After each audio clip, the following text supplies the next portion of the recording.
She's a reality TV star herself. She's about to be on a new show. Maybe she'll tell us a little bit about it. Let's bring up Eboni K. Williams. Eboni K. Hey, Kempire, how are you, sweetheart? I'm fantastic. How are you?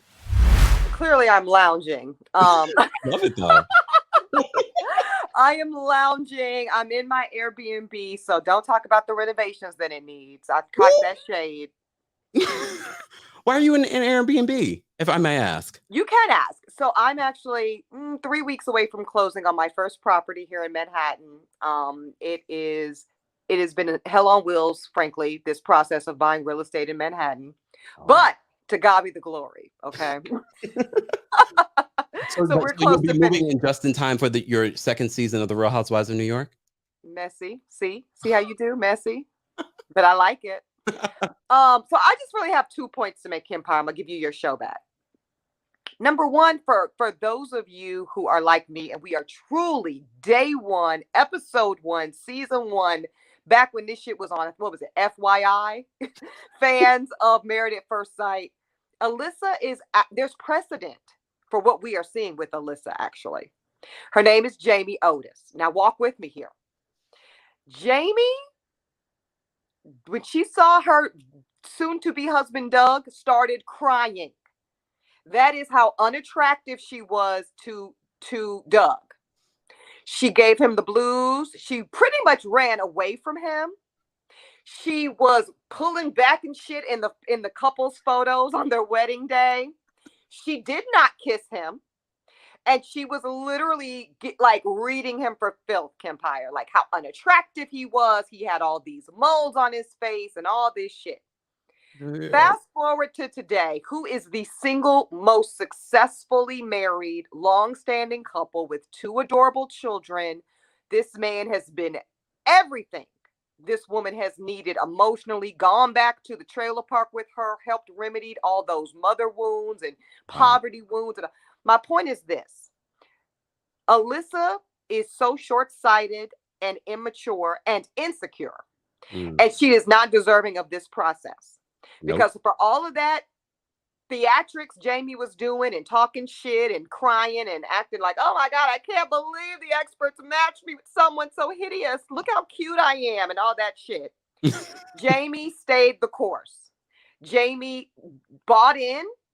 And Jamie, I would say, Kempire, is the single most rewarded person in Married at First Sight history. She got the love of her life. She got the 2 babies she wanted. And she has a beautiful family because she really was there for truly the right reasons and got to tell us every 5 seconds about how good of a person she is. Okay. And it's a precedent example as to what happens when you look past, the aesthetic and you really buy in for what the process is about. And let me tell you something. Invisalign ain't nothing. My mama said, if she was really about that life, go on and stay with it and get this brother Invisalign. Exactly. Okay. Maybe 3-4 veneers. It ain't nothing to do but to do it. Okay. So I'm not buying any of this with Melissa. And all jokes aside, Jamie's the perfect. Go back and watch. What is it, on Hulu or some of the other platforms? Go back and watch season 1, episode 1, Jamie and Doug. And they ended up being the most successful couple in Married at First Sight history. I've seen updates of them since then. You're right. Yeah. And she was horrified, Kempire. I mean, like, y'all think Alyssa doing the most? Honey, Jamie didn't even walk. She went to walk down that aisle. And now she's pleased as punch. Second and final point. Oh, I think that the production of the show, as somebody who's watched every, actually, caveat to Alyssa, this notion, Kempire, of all of the couples being in relationship with each other is relatively new. Okay. Yeah. For those that don't know, this has not always been the way this show has been produced, y'all. They made a decision, maybe, I don't know, 5-6 seasons ago to start introducing the couples to each other. As a viewer, I like it. I think it gives us another layer of content and relationships to digest and analyze. But here's the caveat, Kempire. Here's the caution with that.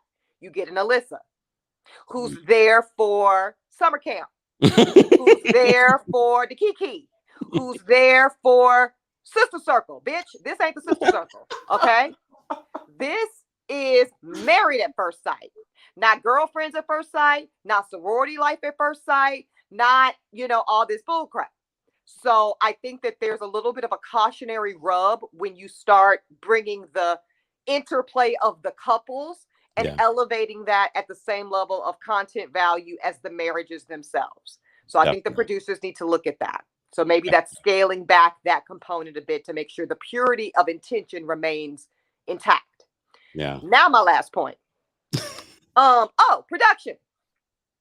If executive producer Eboni K. Williams was on this show, I would make an adjustment after this season. And this has happened several times. We saw this with Zach and Mindy. We saw this with that stupid ass washed up basketball player white dude with his sweet blonde wife. These are men who never even moved into the house. These are men that were staying out from day one. We saw this with that dumbass, I forgot that stupid boy's name that was fighting producers and shit. But anyway, when this happens and you've got an Alyssa and Chris where the marriage is over before it starts because of one fault of the own, I have two suggestions, Kempire. Either A, have a standby ready-made couple all ready to parachute into the season. So basically they either match 6 couples, like basically 5 in an alternate. Yeah. So that when you have mess up like this, you can parachute emergency couple, alternate couple in, and the viewers still get 5 couples to watch, because now we're being deprived of a whole component of the show. Yeah. Or if they want to be real slick with it, have an alternate for each, like an alternate partner for each cast member. So Alyssa, that's a lot of work though. Right. That's a lot of work, but ooh, wouldn't it be juicy? Can you imagine if Alyssa want to show her whole entire ass and producers and Pastor Cal said, don't worry about it, sis. Pack your shit, and literally bought Chris a new wife, because Chris didn't do anything wrong. Chris was bought into the process, and Chris deserves to have an experience. And if they had an alternative wife or alternate wife for Chris, I think that would just be really compelling. That's all. Yeah. Well, before you go, Miss, you have a lot going on and people have questions. So if I could steal you just for a couple of minutes. Shit. All right. This is not an official interview, because we will do that when the time comes. Yes. But you have a show to promote. Yes, I do. That's not why you're calling in. You are a married. No, I really can't tell the people. I texted you in all sincerity. Like, I'm not playing about this marriage. This is actually my favorite show in the world. So I play no games. But yes, starting March 16th, y'all will see a brand new side of your friend Eboni. No glam squad. Full on grit, mud, mountain biking. I'm not the athletic type. So it's a whole situation. But you know what? It pushed me out of a depression, actually. And it allowed me to be really vulnerable. I was definitely kind of the weakest link, which you guys will see, and that's not a place I'm usually. Okay. So you'll see me grow and you'll see me develop and push myself literally beyond the edge, all of course in the name of Charity Safe Horizon, which I love, and I'm a board member. And you'll be very surprised. I'll give you this tea, Kempire, as to who my very best friend on the show becomes. It's probably the least suspected individual for me to connect with, and she and I are still like this to this day. Wow. And so can you just remind everyone what the name of the show is? I know it's going to be on CBS, right? CBS prime time, Beyond the Edge, starting Wednesday, March 16th, prime time. And essentially it's Celebrity Survivor. Okay. Yeah. I don't know. I mean, whatever. But yeah, that's what it is. What made you decide to do something like this? Because I'm like, that is insane. The promo was like, why is Eboni doing this? Because I really wanted to do the opposite of, the kind of glitzy glamour housewives type of experience. You'll appreciate this, Kempire, as a talent yourself. I'm definitely studio talent. Okay. And if you're in the business, you know what that means, right? Like, I'm not a field reporter, honey. I don't cover hurricanes. I don't do that. Okay. I am a studio talent. But I said, you know what, at 38, coming out of and still in this pandemic, with all the things going on in my life, contemplating family and life and mortality and all the things, let me get out of this comfort zone. Let me get out of the studio. Let me get off the glitzy glamour trips and all the things and really go there. So I went there, and I have this show and my teammates, my castmates, to thank for being a more present and a little bit more badass in my everyday now. Wow. When did you film this? October 2021.